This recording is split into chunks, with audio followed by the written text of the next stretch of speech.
Hey y'all, it's Miso here. Welcome into my kitchen today where I'm going to be making something good for you and you're going to join me. It's going to be a peach cobbler pound cake. Don't that sound good? Take a look. Don't it look good, honey? Would you serve that to your family or to your loved ones? I would too. So we're going to go ahead and get started. This recipe has about maybe 2 or 3 components to it. Not hard to make, but it just has 2 or 3 little components to it. We're going to get started with the first thing, which is our crumble. This is a mixture of flour, sugar, butter, and some chopped pecans. And I'm going to just go ahead and work that together with this fork. And then I'm going to get it onto a parchment paper pan with parchment paper in it and get it into a preheated oven at 325 degrees for about 10 to 15 minutes. You want to really watch this. You want to make sure that it does not burn. Meanwhile, we're going to go ahead and start to making our caramel type glaze here. I have already melted butter in this pot. I have 3/4 of a stick of butter, and I've already melted some brown sugar in here. And once this is fully melted and I can stir it and move it around, then I come back and add the evaporated milk. And look what I got. Beautiful, beautiful. Now we could just stop right here and eat this. We don't even have to put this in the cake. But let's go ahead and get that cake batter started.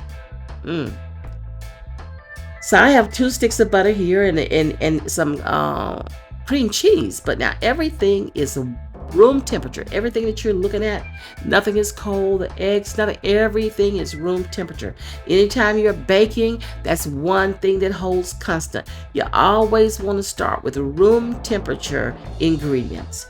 Okay, so then we have put those that sugar and that butter together, and we whipped it. You see how big it got? And now we're adding our eggs. Shouldn't be adding them one by one, but if you have 2 that slip in there, try to keep it from happening. But if it does, not the end of the world. Go ahead and let them slip, honey, and keep on working.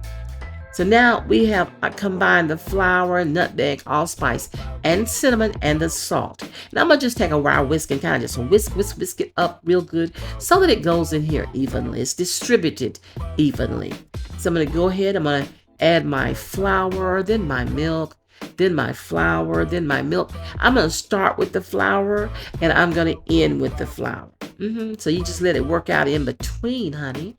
And so, yeah, we got this in. Now I'm going to take this last little bit, and I'm going to use my wooden spoon, and I'm going to go ahead and just kind of hand mix this. I'm going to mix it in by hand. You don't have to do that, but that's just what I felt like doing for some reason.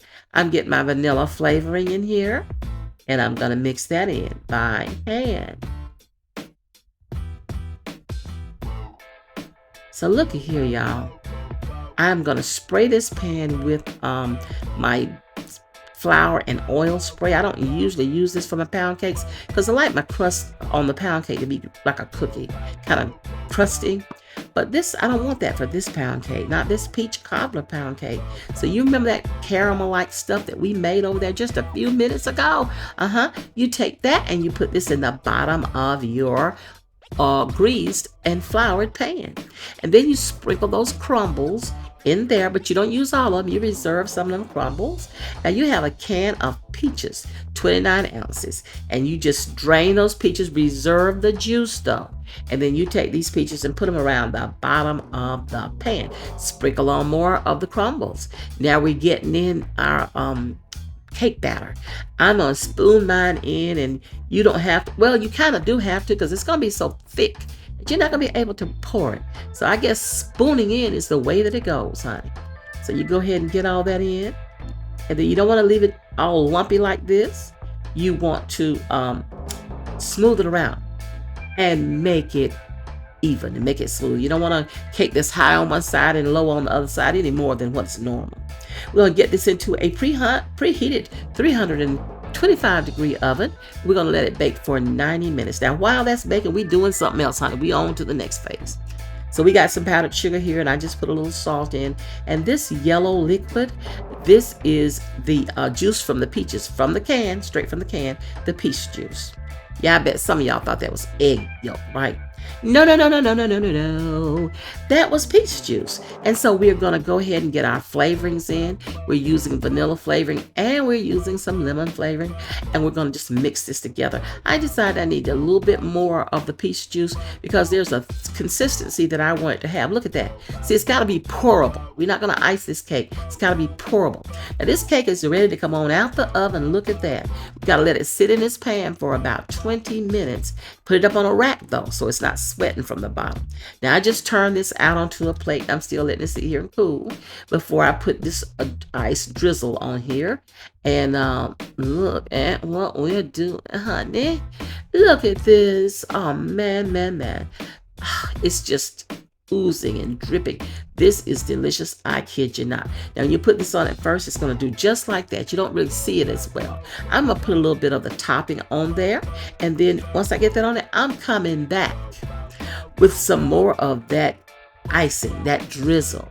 I'm coming back. I'm going to let it, I'm putting a second coat on it just to make it twice as good. That's enough of that crumble. Come on, let's get that drizzle, baby. Here we go. Yeah. Beautiful, beautiful. See, and all of this is sinking into the cake. The cake is going to be moist. You see the inside there? It's going to be moist. We can get another slice and, y'all, thank y'all for coming by, checking on me today. You wanted to see what I was doing, but you knew that I'd be throwing down, and I hope that I did not disappoint.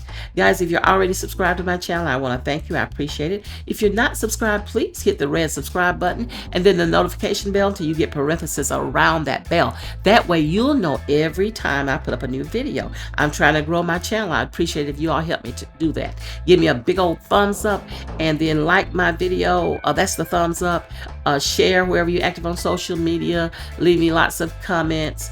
And guys, I just thank you for watching. There are tons of people on this channel that you can watch that are really entertaining and really good cooks. I appreciate it, and I consider myself honored when you would come by and spend a little bit of time with me. Now, I love y'all, and what I want you to do is to practice loving yourself.